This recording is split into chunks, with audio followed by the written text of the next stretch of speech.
Happy 4th of July, everybody. As I sit here, I feel an angst more pronounced that I felt during the Obama administration and the Tea Party's attack on our country when we attempted to do positive things for the American people. It is then that I wrote a book called As I See It, Class Warfare, the Only Resort to Right-Wing Doom. And as I feel these feelings, I remember exactly why I did it, and then went and reread some of the pertinent chapters.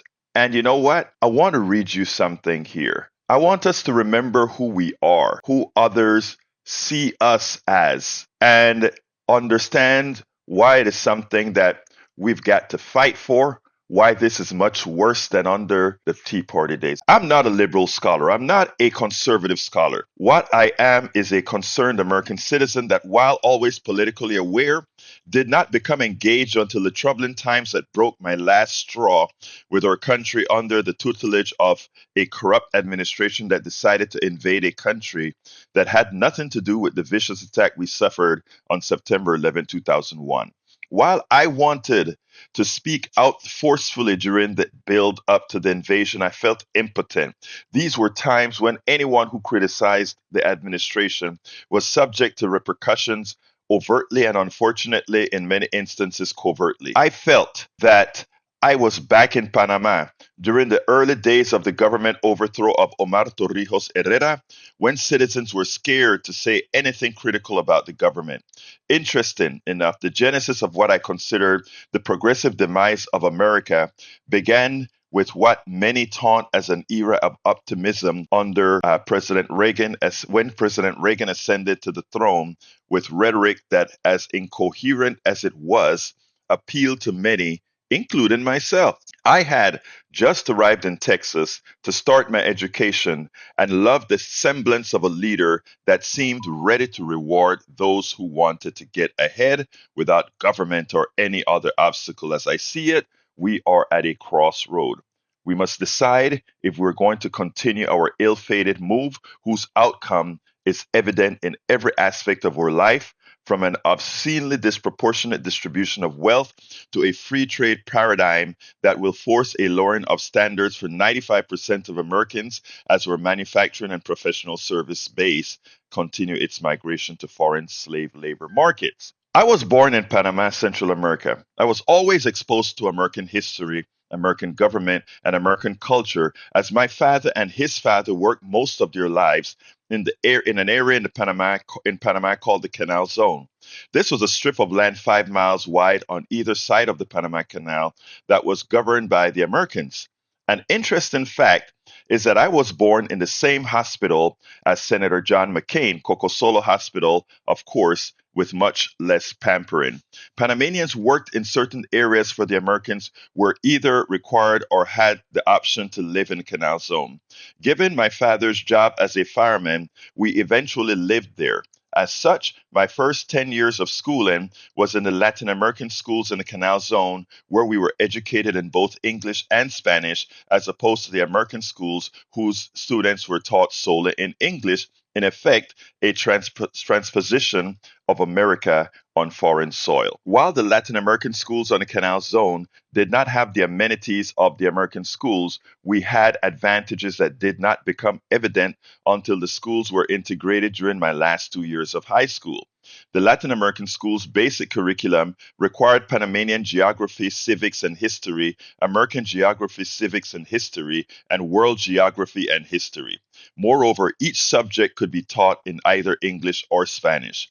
I still remember having to remember the 9 provinces of Panama and their capital cities. We now have 10 provinces, the 50 states of the United States, and the respective capitals and the capitals of every darn country in the world. Luckily, then we treated the Soviet Union, Yugoslavia, and Czechoslovakia each as one country, saving learning 20 plus more capitals. Inasmuch as the standard of living afforded Panamanians living in the Canal Zone was substandard in comparison to that of the Americans, it was higher than most Panamanians. This bought Americans a certain loyalty from Panamanians living in the Canal Zone, as well as a loyalty for those who aspire to get a job on Canal Zone to improve their standard of living. I remember a particular story my father told me that makes this point. My parents lived in Cologne, a city on the Atlantic coast that bordered the Canal Zone. Riots broke out in the city, and my father, working for the Americans, was manning one of the fire trucks to hose down the rioters to prevent them from getting into the Canal Zone.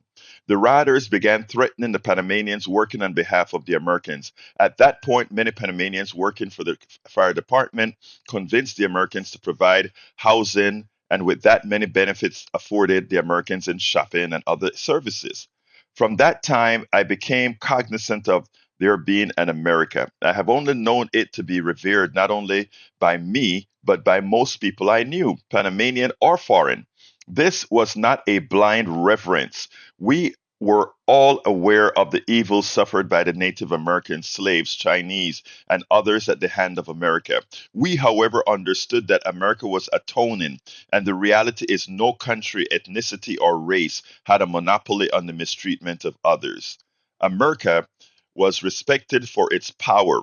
Moreover, there was great admiration of many of its strong leaders, President Abraham Lincoln, President Theodore Roosevelt, President Franklin Roosevelt, President John Kennedy, Reverend Martin Luther King, Malcolm X, George Washington Carver, and a few other true American heroes. My maternal grandfather emigrated to the United States in the 1950s. He had not returned to Panama until sometime in the 1970s, when I was really young. To this day, I remember picking up his shoes, looking at the soles, and telling him, "Imagine these shoes walked in the United States." Such were the feelings one had for this land. In 1976, I wrote a song, America, for the bicentennial celebration of America's independence that was performed by the Dynamites, a band I formed with three of my best friends, Roberto Lewis, Alexis Goodrich, and Henry Soley. Our high school participated in the celebrations and had many in the Canal Zone government present for the function. The lyrics started with the familiar lyrics of America the Beautiful chorus and then moved into our celebration of America. It went something like this: America, America, God shed his grace on thee, and crowned thy good with brotherhood from sea to sign and sea. Then it started: America, happy birthday to you. We are proud to know you are 200 years. We know that you see you're the land of the free, a land we all love from sea to shining sea. Oh, America, you know we really love America. It's the nation of the free. Oh, America, it is the nation we all love. Your United States, we all contemplate a life we all love, a life we dream of. That's the kind of reverence folks all over the world had for the country. It is important that as Americans, we realize that contrary to the narrative we hear mostly on the right, radio and television stations, the America most of the world knew in the 20th century post World War II was not an America that foreigners hated because of their freedom. In fact, America was the country most revered. America was the country most wanted to emulate. America was the country that made things happen. America was skyscrapers, NASA, Skylab, Grand Canyon, Motown, Michael Jackson, Elvis Presley, A Horn of Plenty, Hollywood, New York, Ford, Buick, Plymouth. America made things. America innovated. The best from the rest of the world did what it took to get here, not to become filthy rich, but because America had the resources, the vision, the character that allowed anyone to make it with their work. America was and is a country in which the sum of its parts, unlike any other country in the world, is what made it strong. With all of its faults, it is that synergy, the composite mental power and diversity from peoples from all over the world that has given it all the resources that made it great. It is the marginalization of the vast majority of these resources that will dictate its demise if left to the misguided efforts of the right wing. And this struggle has been going on for a very long time. And I tell you one thing specifically: all of those who have immigrated to this country and became American citizens will not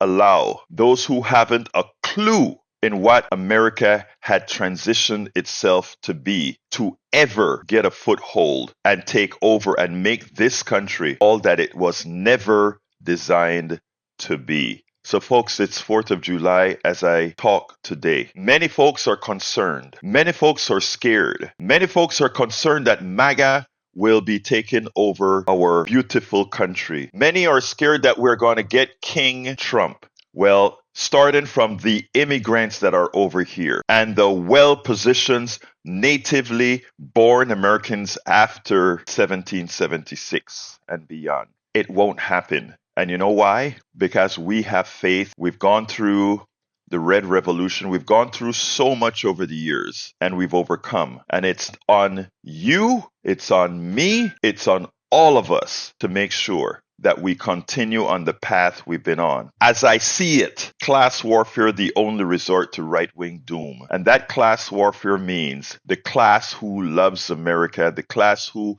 continues to build America against those who would ensure not its demise, but its descendancy into indentured servitude for the rest of us as just a few flourish. We won't let it happen. Today, we are honored to have a special guest, someone that has been with us before under a different title. We have Jerry Ashton, founder of End Veteran Debt, a 501c3 private charitable foundation. He's going to be with us. He's a former Navy veteran. Jerry was also co-founder of RIP, Rest in Peace Medical Debt. That was also a 501c3 that cleared over $12 billion in debt, in medical debt. So this guy knows what he's doing. So again, welcome, my brother from another mother. Good day to you, Mr. Jerry Ashton. How are you doing today? I'm just ducky, Egberto, and yeah. I can't read my R's, so don't ask me to do that. Well, I mean, I think you made a good attempt at that, and you did a good job. But anyway, look, I don't know if you are ever going to say, I'm going to settle down. It seems like you're always moving forward. You're always doing something. You're always helping folks out. That seemed to be your nature. Tell me a little bit about your new project. And I don't know how new it is, but End Veteran Debt. We are in a society where we ask a lot of people to sacrifice. They sacrifice to keep our country one of the most powerful, if not the most powerful country in the world. Yet, when it's time to take care of the ones who pretty much ensure our safety, etc., we're not too kind with them. Why don't you tell me about your new project? Well, thank you for asking, and thank you, audience, for listening to this magnificent podcaster and fellow human being, Egberto Willies. Yes, there is something new and bigger. What happened with RIP Medical Debt, if you remember, I and a friend by the name of Craig Antico wandered into Occupy Wall Street back in 2011 and became intrigued with the messages we heard there. We were a couple of former debt collectors ourselves. And when we listened to the complaints, all the wrongs that need to be righted, there was one that we were particularly suited to do something about, and that was medical debt. We know how to collect medical debt. We just didn't realize what a scourge it was and the harm it was doing to America. So we decided to switch gears, re-engineer ourselves, and begin the process of eliminating medical debt. And it was just a wild idea 10 years ago. Not much of a chance for success. Nobody talked about medical debt back in 2014. But today you can't open a newspaper without reading about it. And that's because of what we started, just because we were touched. Just like I'm hoping that your listener and viewer will be touched by the story I'm going to tell you about veterans. So yeah, we walked into Occupy Wall Street as debt collectors, walked out as debt forgivers. Now I'm going to switch gears and pay attention to veterans. Because veterans, even though there are about 18 million veterans in America, that comprises 6% of our population. Guess what? They account for twice as many people who are homeless, twice as many people who commit suicide, twice as many people who are in various forms of financial and societal dangers. So let me ask you this: does the date June 6th mean anything to you or your listeners? I think you should enlighten us, but I think it has something to do with the Second World War, correct? I believe it does. June 6th, 1944. D-Day? D-Day. D-Day. That's when the Americans and their allies stormed the beaches at Normandy in order to liberate Europe. When that job was completed and they began coming home in 1945, they were greeted like heroes. Today, not so much. Our veterans who are returning today face a much different America. So I'm not going into the seemingly endless statistics of how they're affected. But we're here to change that. We're going to change the story, just like we changed the story on medical debt. So we're taking June 6th seriously, and we launched Operation Debt Day. It's no longer D-Day, it's Debt Day. And between June 6th, 2024, going forward to June 5, 2025, we are going to set about to raise enough money to abolish $80 million worth of veteran debt. Did you say 80 billion as in a B? Yeah, and million as in M. Oh, okay, okay. That's what I hoped you had said. Yes. Okay, go ahead. Yeah. And by the way, it's not just medical debt. We're taking a look at any debt that encumbers or harms a veteran. You're talking about predatory debt, like payday loans, car title notes, scam educational systems, schools. We're talking about debt of necessity, like putting tires on the car so you can get to work. We're going to locate that debt and we're going to get rid of it. That's our job. Now, let me ask you this. Are you going to be doing this on an individual per person basis, or you're going to try to aggregate this into, let's say, people from one particular debt collection agency has all the data for this group of folk? Or is this Yeah. going to be people put in requests to your company, your 501c3, or how's that going to work? Now, let me explain how debt buying occurs. First of all, very few people know that their debt, medical debt, payday loan, credit cards, when they are defaulted on and the creditor can't get their money, they'll sell that debt to a debt buyer on the open market for pennies on the dollar. When they have that debt in their possession, they then either begin the collection process or they sell it out to other collection agencies who then pursue you and me for the full amount. That's as bottom feeding as you can get. So what we do is we're going to go to the same debt market, but instead of concentrating on medical debt, we're going to concentrate on that debt of necessity and predatory debt, and we're going to compete with the collection agencies and we're going to buy it. And once it's in our control, then we're going to forgive it. Now, by the way, I teamed up again with Craig Antico, going back in time and pushing it forward. He has a company called Forgive Co., which is a public benefit corporation that he started in order to approach the problem of debt in particular. So he and I got together and I said, Craig, let's you and me work just on veteran debt. Do that of other kinds with other people, but let's take care of veterans. And he is now partnering with me, he and his son, Eric Antico. So we're pretty happy about that. So what does that mean to somebody who's listening? No, you can't write to me and ask me to forgive your debt. But I will want you to write to me because I'm going to connect you with local charities that can. You see, work as a foundation as opposed to a charity. When we bring money in, we can put that money out to individual charities that work with us, or we can just do the work ourselves. But this is a national and local approach, thinking globally, but acting locally. So we're partnering with 80 different organizations, veteran, civilian, anybody that has a care about veterans, and each one of them we're going to co-fundraise so that in their area, which is getting to your point, in their home state, we're going to have them with us raise enough money and by the way, that's $50,000, to buy $1 million worth of veteran debt and then forgive it, sending letters from us to the people whose debt has been forgiven and say, guess what? You'll never hear from a bill collector again. And by the way, before I forget, endveterandebt.org. That's where you got to go to help us.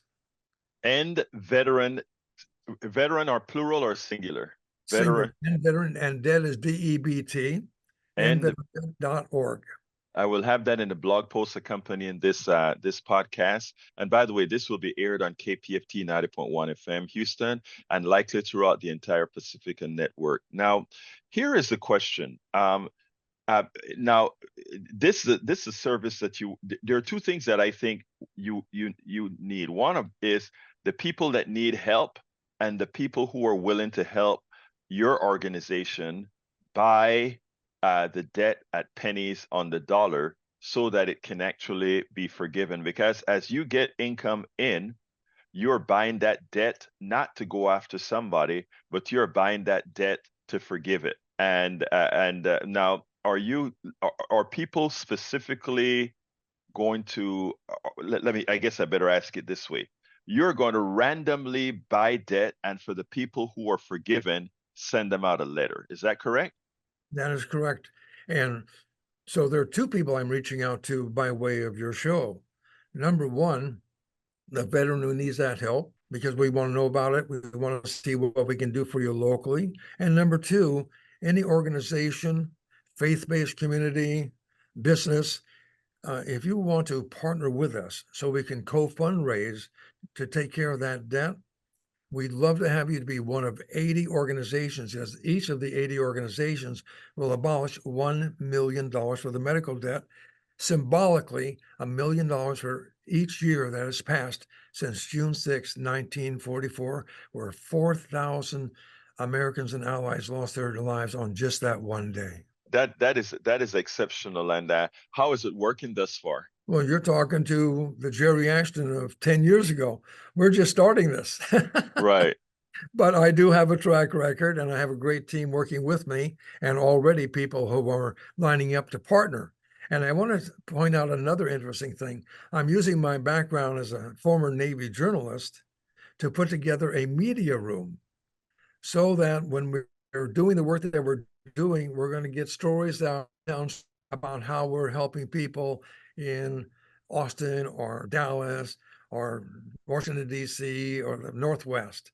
So we're going to have local stories written because we want people who are doing good to be known. And we believe in impact awareness. And what greater impact is there than to be able to help your fellow man and woman who are veterans who signed a blank check one time that said, I'm willing for America to cash this check up to and including my life. And when they come home, they can't even get that. they can't get anything in the way of a check cash except payday loan. So that's just too wrong. Now, there's another aspect to this, and I'm not sure exactly how it works. I think in reading some of your literature, I think one of the services you're actually attempting, I don't know if you're attempting to offer or what, is that after this debt is forgiven, that the person's credit history is cleared or made whole. Is that a part of it as well? Would you restate that? Yeah, in other words, one thing is paying a debt off, but then Yeah. there's a history of that debt in the person's credit record. Are No, you also doing anything about that? yes, we're making sure that in the cases where we find a debt mark that we're going to be taking that off. But here's another important thing: education. We want to educate at our site, endveterandebt.org. We're going to have an educational system by way of making sure that veterans don't get caught in the trap. Financial literacy. Financial literacy, right. Yes, very important. So what we're doing is number one, we're making people aware, and we know that there's some people who say, you know, that's wrong and that needs to be righted. So they're touched. And when somebody's aware and touched, they want to know more. What's this all about? Is this a scam? People actually ask me about that when I started RIP Medical Debt. How can you make any money? You don't make any money. That's why it's called a charity. So they want to get educated. How can veterans defend themselves from these bottom feeders, the people that will take advantage of them? And if they do they have an ally, groups of people who know what they're talking about, subject matter experts who will step up and say, you need to do this and this and this. Now, there are a lot of local organizations, and particularly the DAV, that does a great job of working with veterans. Lots, if you Google veteran charities, you'll see them by the thousands. My question would be, why should there be a charity to begin with? You know, if anything, our organization would like to work ourselves out of business. We'd like to imagine a world in which veterans are considered a test case of how to run things right. I'm talking about everything from the VA, which does some things absolutely wonderful, and in other cases, they have actually harmed the veteran that they're working with. People need to understand that. They need to change that. And the only way that things change in the powers that be is that if enough citizens get, shall we say, annoyed, that's strong enough for you? I think actually annoyed and engaged. And exactly right, exactly. And do something about it. At the simplest end of it, make a donation. We'll put it to good use. The second way is to become what we call a plank owner. Are you familiar with that term, Egberto? No, I'm not. In naval lore, that meant any enlisted person or officer who came on board a ship while it was being commissioned would be called plank owners. It was an honorarium. To become a plank owner with us, $500. But think of the fact what that $500 will do, multiplied by, well, Several thousand. every nickel is $1. So Right, imagine right. dollars worth. So if you will do that, that will be great. And of course, we're looking for people who want to work with us in Operation Debt Day, so that someday we'll have an Operation Undebt Day. That we can all live toward that operation on that day. Well, my dear friend Jerry, tell me something that I should have asked you that I didn't. I think you've done a great job. I guess I would like to bring up the fact that money is not the root of all evil. Debt is the root of all evil. And when we allow people to slip into debt and then not give them a helping hand, have you ever heard of the term social determinants? Oh yeah, yes, Social determinant is anything upstream from an incident or an accident that contributed to that incident or that right. accident. For example, if you're living in a food desert, or if you're living in a transportation desert, that will affect your health. It'll affect your ability to get to a job. Are you aware of the fact that debt itself is a social determinant of suicide? Yes, yes. We want to get rid of two things: their debt, and eliminate and reduce the amount of suicide. If you get rid of the thing that determines further action, then you solve the problem of further whatever would have come from that said bad action. Excellent. Well, look, Jerry, it's always been a pleasure speaking to you. I have a whole lot of respect for the work that you do. Thank you for the work that you do, and please keep doing the work that you do. It is invaluable, and I'm sure just like you got a whole lot of folks out of debt with the RIP medical debt, you will also with End Veteran Debt. Thank you so kindly for having been on Politics Done Right. Thank you, and thank you, listeners, for learning more about this wrong that needs to be righted. Today, I'm honored to have a special person, the unconventional journalist, Sam Oser. As you guys know, I am very, very specific about having independent journalism taking over the sphere in this country. As we know, corporate journalism simply doesn't cover the things that need to be covered. Why? Because it's not in their interest. But anyway, with us again, Sam Oser, welcome to Politics Done Right. How are you doing today? I'm doing really well. Thank you, Egberto. Well, look, let me tell you, when I heard from you and heard that you were embarking on a new project with regards to empowering the community or letting the community know that they are empowered to do what I kind of refer to as citizens journalism. Why don't you tell me a little bit about some of the plans that you, along with other organizations, are talking about? Right, for sure. Thanks again for having me on. So I've been doing journalism now as my activism for about 6, 7 years. And it's getting to the point where I've realized like it's time to teach people how to report in their own communities. And the reason being is because, the news is not reflecting what community wants or needs to see. And people in their own community, they know when their streets flood. They know when they're working or trying to deal with Houston City Council to bring attention to the flooding. They know what's going on. So this effort, it's a workshop, and I'll be doing it with the Climate Justice Museum at the Post.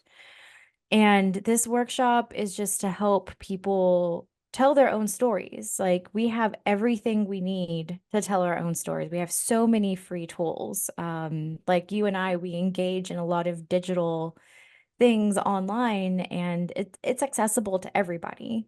So people in their own community should really start stepping up and reporting on what's happening in their communities, I think. Now, Sam, one of the reasons you sent me a narrative here, some points that I'd like you to articulate on. Why is it that individual citizens now have to do this? There are reasons. What are the reasons? Yeah, so reason number one is news deserts and news layoffs. So in January 2024 alone, there were over 500 layoffs in the journalism industry. There are currently, what did I say? It was like 65,000 journalists in the nation. And that sounds like a lot, but that's one journalist for every 5,000 people. Um, and so that's, one person for a city, basically. And the news deserts are becoming more and more of a thing as news layoffs happen. I encourage anybody listening, please Google news deserts, and you will see that a lot of the South, the southern part of the US, Alabama, Louisiana, Florida, parts of Texas, Mississippi, it's a news desert. There's a news desert an hour away from Washington, D.C. Washington, D.C. is the capital of our country. And about an hour or so away from the capital, there's a county that does not have adequate access to news. So these are some of the disparities that we're seeing. And people who are journalists, they're going to go where there are jobs. They're going to go to where there is money, right? So a person went to school, they studied journalism, they need to put a roof over their head, they need to put food on their plate. If they want to be in the journalism, where are they going to go? They're going to go to states that have news publications that can pay their mortgage, their rent, pay for food. They're not going to go to the South where there aren't a lot of news opportunities. So that's one reason. You know what is interesting before you finish there, Sam?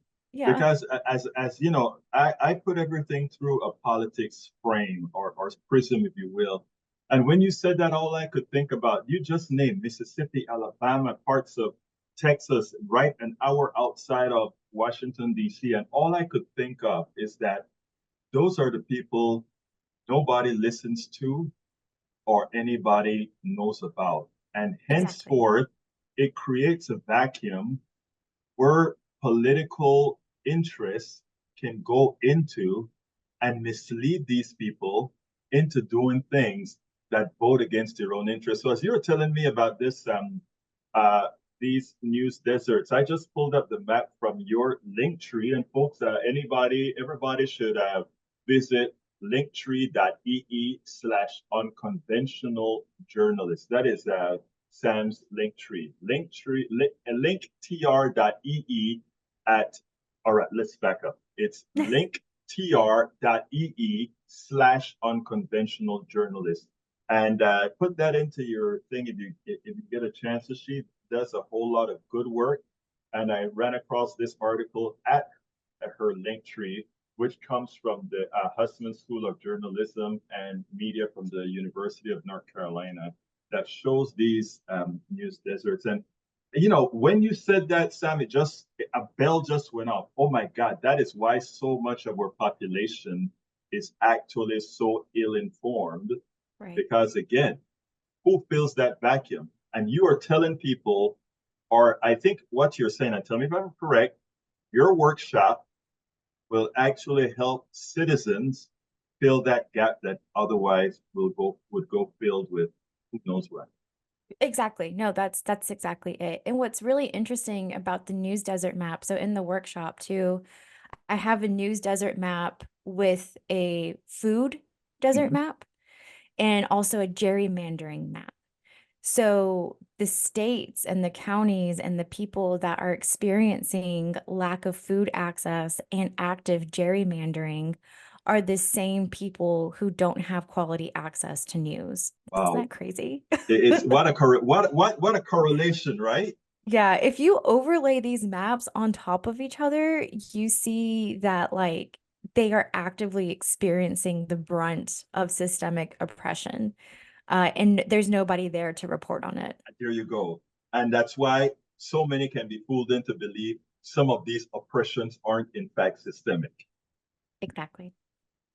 So tell me a little bit more about what you intend to do. First of all, tell us how people can find out about going to this workshop to make themselves good citizen journalists.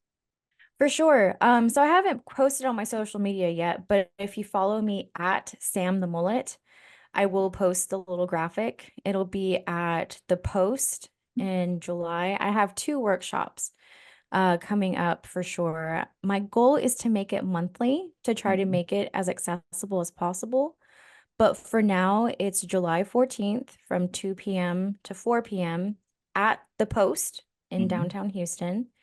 And then the second one is August 11th, also from 2 p.m. to 4 p.m. So that's July 14th and August 11th. And you'll have all of that on your Twitter at Sam the Mullet, right? Yes, at Sam the Mullet. Yes. Yeah, because I think let me tell you, hearing about this excites me because I constantly talk about us having to take care of ourselves. We're the ones who are going to have to save ourselves. We can't expect these corporations who own these entities to come out there and fill the void. And what you're doing, I think, is invaluable to ensure that people know that first of all, they have agency in this and that they can make a difference. So why don't you talk to them, let them know Yeah. what needs to be Well, done. and like the thing is too, is, we live in Houston, Harris County. I'm not sure where your audience is, but I'm sure it's around here. And I'm sure some of y'all may be thinking like, well, we have the Houston Chronicle, we have Houston Public Media, we just now got Houston Landing. We have community impact, we have all these various sources. But when you look at the news that's given to you, does it truly reflect what you're experiencing? First of all, I want you to ask yourself that. And then secondly, a lot of these news entities, KPRC, KHOU as well, they are driven by profit, not driven by community or community representation. Even though the Houston Landing is technically a nonprofit, they still have a board of very, very rich people, Mhm. and they have to answer to how much money is coming in. And so this continuous putting profit over people, and we see this many times in our prison systems, in our healthcare, in our education, HISD state takeover, but we see it in our media as well. And so that's part of why it's important to report about what's happening in your community. And it can be real simple. I've been talking to some people about this because it's been I'm on 2 years of like, okay, I'm going to do this workshop, finally launching it. I've been thinking and talking about it for 2 years and getting feedback from people. And one of the main things that kind of puts people at a pause is they're like, I'm not articulate, I'm not educated, I'm not a journalist. And the thing I have to say to that, and this is part of the workshop that I give, is that Western media as we know it was created by a bunch of white guys in the 1920s. I'm serious. There's this book called The Untold Story of Objectivity. Mhm. It's by Lewis Raven Wallace. Lewis Raven Wallace was a corporate journalist, and he quit. And he's now part of Press On, which is a Southern journalism movement, journalism in service of liberation. He's now part of that group, and he does journalism in service of liberation now. No, it's called Undoing the Myth of Objectivity. And in his book, he researches, where did objectivity even come from? Mhm. And prior to the 1900s, news was given out by different political parties. So you had socialists, they had their newspaper, the capitalists had their newspaper, the communists had their newspaper. All these different political groups had their newspaper. When we get into the 1920s and 30s, what happens? The Great Depression. People are trying to get money. So news went away from all these partisan news outlets to something being more centralized and in favor of advertising. That's when advertising models were introduced into the news media, because they were like, well, it's the Great Depression. I need to make money. So how can I make money based off the news? And they started putting ads more heavily in their papers than they did in the past. And neutrality came about because they were trying to be neutral as to not piss off their advertisers. Um, and the thing is too, like, these white guys who created this form of journalism in the 1920s and 30s, we have to keep in mind that they were probably racist, probably transphobic, homophobic. If they were stewards of newspapers in the South, they were probably in the Klan, to be honest. And so this is what kind of seeded our current form of Western media. And again, Lewis Raven Wallace, Undoing the Myth of Objectivity, he did a bunch of research and he writes it all down about the history and where we are now. And so if you feel like you're not articulate, you feel like you don't have the journalism chops, whatever, please just be reminded that Western media as we know it was created like 100 or so years ago, and it does not accommodate the current needs of our communities because it was never made for us. I think that is so essential what you just said with respect to, and even the title of the book is insightful, objectivity. What is in fact objectivity? Because when you talk about certain neighborhoods and whatever rags we have in Houston or elsewhere, how much of the community do they really cover? How often do they go to the civic clubs, or how often are they on the streets of these communities, or simply dependent on what their view is of community instead of what community view is of that community? So who's better to tell that story than those who partake of it? And if you have a workshop that is able to tell folks how to bring their reality. And I think that's why social media has taken off so well, because Yeah. it gives us the ability to see how just about everybody who has the chops to just go out there and say, I'm willing to put my life out there. I'm willing to put our activity out there, an activity that wouldn't have gotten covered before. I tell you, Sam, I get so many stories off of TikTok or Yeah. Instagram, and I put it out there. I've contacted so many lawyers and some rappers, different folks. Up just going through my TikTok, and I said, "Oh wow, I didn't know that. Let me contact this person and learn more about it, and put that on. Write an article about it. Sometimes put it on the radio. Sometimes put it on video. I mean, it's just. I think this is needed, and I think giving folks that structure, giving folks that ability to learn some of your journalistic skills and how to apply that to their yeoman's, whatever it is that they're doing, I think that is where we need to go, because we can see right now that corporate journalism just ain't going to cut it. Yeah, and the thing is too, is like journalists, they're going to go where their job is. They're going to go where Mhm, their money is. mhm. So if you have a journalist coming into Houston and they're from up north because they couldn't find a job up there in journalism and they found a job at the Houston Chronicle, where are they going to live? Most of the journalists I know that have moved from out of state live in the most gentrified areas of Houston. Exactly. Yes. Yes. They're not in touch with the day to day. Mhm. of the community because they're truly not part of it. And it's not their fault, right? Like a lot of people come in with good intentions and they're trying, but sometimes if you're moving too fast, how can you be boots on the ground in a community you're not even part of? Exactly. So like there's that layer of it, and oh, there was another part. But that was like the main thing I wanted to say because Right. like you're in your community, you know what's there. And we Right. have all these different tools. And oh, yes, I wanted to say like also my workshop, like it does cover some basic elements of journalism, right? You can report on your community, but you can't say things that are false. Right. Right. Make sure you fact check yourself. It's like when you're arguing with your spouse or arguing with whoever, you know, you want to make sure your facts are straight. And that goes for journalism in general, whether or not it's citizen journalism or whatever. So even though Western journalism as we know it was created in the 1900s out of the Great Depression, fact checking is still valid. Right. So I'm not saying like throw everything out the door, just throw your insecurities about not measuring up out the door. Right. Well, look, let me tell you, Sam, give me a closer. Give our audience, first of all, tell us a little bit more about your workshop. How can they get in touch with you? And give me a good closer. So the workshop I've been doing on and off for about a year or so. And I finally have come to a head with it. And the Climate Justice Museum has agreed to let me do this workshop in their space. They currently have their space at the Post in downtown Houston. The Post is the new fancy post office with all the restaurants.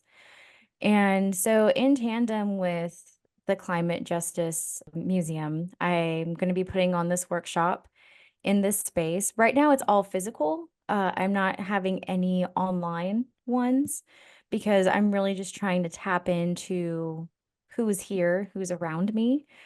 But if it is something of interest for it to be online, if you message me at Sam the Mullet, whenever you follow me, if I gauge that there's enough interest for online workshops, we can definitely go that route. But for now, the two workshops I have planned is July 14th from 2 to 4 p.m. at the Post, and August from 2 to 4 p.m. also at the Post in the Climate Justice Museum space. And we're going to be covering a couple of things. We're going to be covering what is community journalism, why is it important, the basics of journalism, and then at the end, we're going to brainstorm story ideas so that way you can leave with ideas on what to write on going forward. You have been listening to the unconventional journalist, Sam Oser. Sam, thank you so kindly for having been on Politics Done Right. This is definitely something that we need. Today, we are honored to have Dr. Manuel Pastor. Manuel Pastor is a distinguished professor of sociology and American studies and ethnicity at the University of Southern California. He currently directs the Equity Research Institute at USC. Pastor holds an economics PhD from the University of Massachusetts Amherst and is the inaugural holder of the Terpangian Chair in Civil Society and Social Change at USC. Señor Manuel Pastor, welcome to Politics Done Right. Gracias, siempre un placer estar otra vez contigo. Sí, And señor. fantastic that you speak not just Spanish, but you got the Armenian name right, Terpangian. Oh, I am glad I did that. It's great that you've got the Spanish right, but you also got the Armenian right. Terpangian is the name of the person who endowed the chair that I've got. Well, good. I'm glad that I did that right. Anyway, Señor Pastor or Professor Pastor, let me tell you that as you know, right now in our space, Trump is claiming that there are a whole lot of Latinos that are starting to migrate to his side of the aisle, his form of thinking. And as much as many of us think it is crazy that somebody as racist, sexist, and xenophobic could possibly garner the support of Latinos. But yesterday, I was speaking to an undocumented worker, and we were talking about both the sentiment of undocumented workers as well as the sentiment of some immigrants coming in over the border in current times, as well as naturalized and what we call inmigrantes con papeles, immigrants with papers. And I tell you what, Trump may be onto something, and I wanted to hear from the expert how true and how widespread it is. But what he told me was that yes, there are a lot of Latinos gravitating to Trump, and even he, as an undocumented worker, have a feeling for Trump because all those current undocumented workers are coming over here and they are getting their papers and they're getting support and housing and they're getting all these things that I work hard every day for. And they come here and get it all for free. Please tell me about the dynamics. So there's a lot going on with that, and that is something that the thing you specifically mentioned, and I'll move to the bigger picture, that a lot of folks don't realize. Undocumented people in the country who got here 5 years ago were not able, like the current wave of people that are coming in, to ask for asylum for the most part, and then be able to get some benefits and assistance. And it's interesting to watch these older undocumented folks, 5, 10 years, 15 years in the country, beginning to sound a little bit like right-wing Republicans, resentful of the newcomers who've got all this access, but it's something that's really going on. And what is actually also going on is that there is a shift within the Latino population. It was easy to say at first in 2020 that it was really only Texas Latinos on the borderlands, a lot of people who might be in Border Patrol, Cubans in Florida who were falling susceptible to Trump. But a closer look at that data showed that there were actually more Latinos in other parts of the country that moved toward the Republican Party even in 2020. And the phenomena is continuing to occur. It's not overwhelming, but it's significant enough that it could definitely cost Biden the election in November. So the real question is, why is it going on? A couple of different dynamics. First, there's a big gender divide. If you look at both in the Black population and the Latino population, who's moving over is men, Nails. not women. So I think that there's one aspect of the Trump appeal that is very macho. And I don't mean that in a purely Latino way. If you look at the white population, his appeal to men is far outpacing his appeal to women. He's just callous, cruel, and brutal.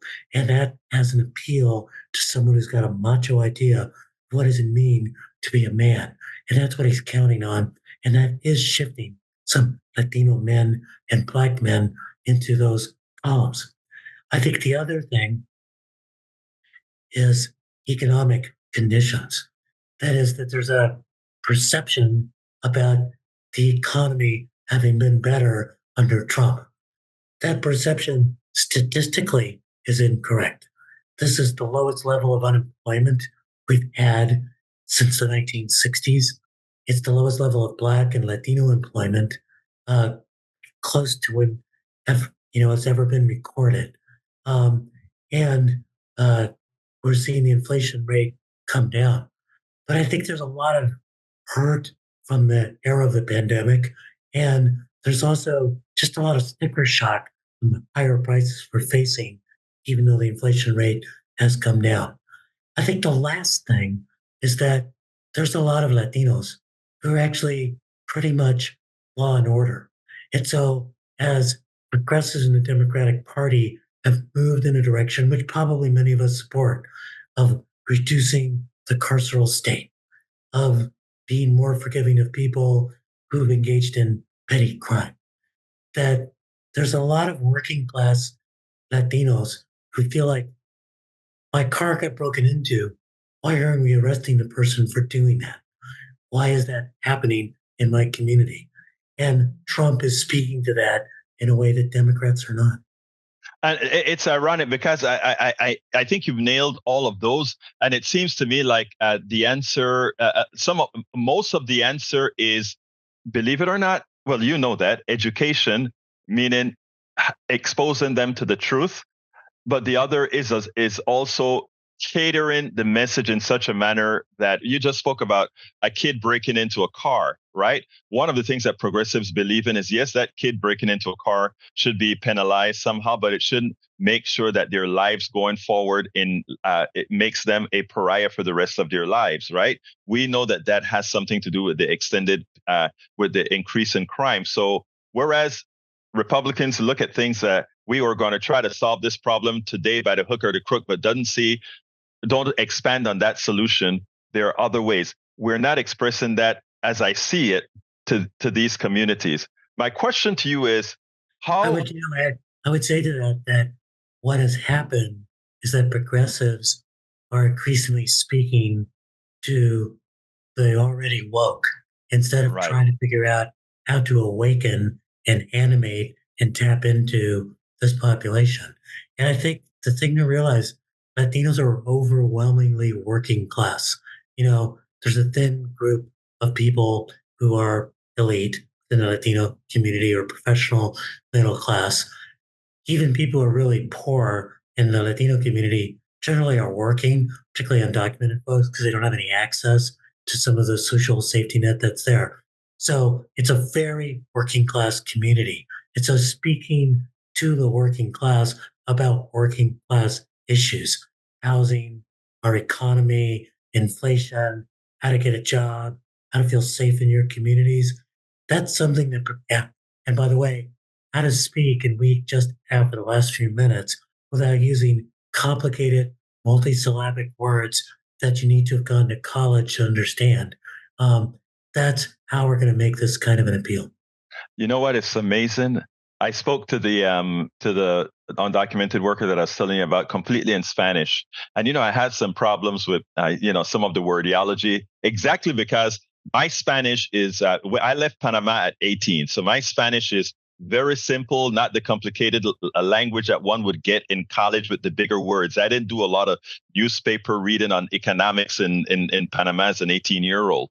But so I could relate to him, and one of the things he said after I explained certain things, he said, "You have to remember something. You are educated. Most of us are not."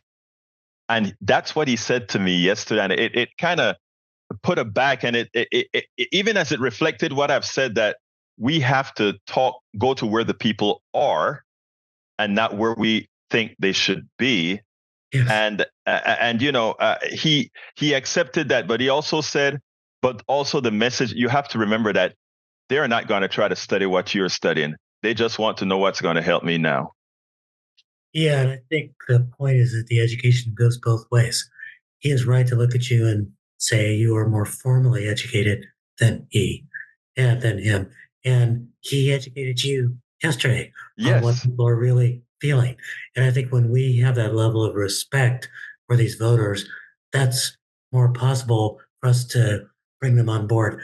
But I think the first thing to do with this, Egberto, is to not look at these voters and say, oh gosh, what is wrong with them? But to really ask the question, what is wrong with us? That we're not communicating sufficiently so that a xenophobic, uh, sexist, uh, dangerous, uh, convicted felon like Donald Trump has such appeal. And that means we need to challenge the sexism that exists in our community. That means that his macho appeal has some appeal. It means that we need to do all that. We need to listen hard to and understand that this is a real phenomenon. And you know what? I want to end it with those exact words, because that is exactly what we need to do. Dr. Manuel Pastor, distinguished professor, thank you so kindly for having been on Politics Done Right. Love to be with you. We spend a lot of time deconstructing the news, trying to parse it into a form that everybody can understand. We try to find those little nitpicks where it flies above the fray, etc. If you really like these videos that we do, I want to ask a big favor. Please go ahead, number 1, subscribe to our channel, and number 2, please join if you can. Thank you so kindly for watching. Keep watching. Please remember to share. We must populate the entire internet with our progressive message, a message that we know is what most Americans say that they want. So help us, please join.